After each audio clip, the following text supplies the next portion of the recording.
Hello friend, good morning সকলকে। এখন ঘড়িতে বাজে প্রায় 6টার মতো। আগে ঘুম ভাঙতো না, এখন কিন্তু অভ্যাস হয়ে গেছে।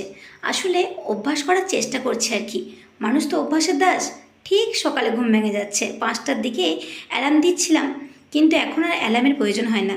তাই সকালটা যখন ফ্রি আছি, তাই ভাবলাম আজকে মাকে একটু কাজে হেল্প করা যাক। বাবা দেখলাম বাজার থেকে মাছ এনেছে, সেইগুলো ধুয়ে বেছে পরিষ্কার করে দিলাম। এমনিতেই মা সব কাজ করে নেয়, মায়েরা হয়তো এরকমই হয়, তাই না? আমাদেরকে কিছুই করতে দেয় না। সকাল সকাল স্নান করে ঠাকুরে পুজো টুজো দিয়ে ভাবলাম যে আজকে আমার পড়ার টেবিলটা আর বুক সেলফটা একটু গুছিয়ে নেব, কারণ কদিন ধরেই অ্যাসাইনমেন্ট আর প্রজেক্টের চাপে এইগুলো একদম গোছানোর সময়টুকু পাইনি। সব বই, খাতা, পেন, পেন্সিল এদিক ওদিক ছিটিয়ে রয়েছে। কি করব বলো, সময় হয় না তো।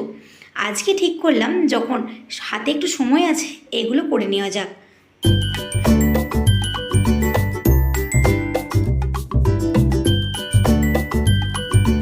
দেখো, তোমাদেরকে দেখাবো আমার গোছানোর ফাইনাল লুক। কেমন হয়েছে বলো তো? আরও ইচ্ছা আছে ডেকোরেশন করার, কিন্তু এখন এইটুকুই থাক, পরে আবার করবো সময় করে। তোমরা কে কে গুছিয়ে পরিষ্কার পরিচ্ছন্ন পরিপাটি হয়ে এরকম রাখতে ভালোবাসো বলো কিন্তু কমেন্টে। বাই।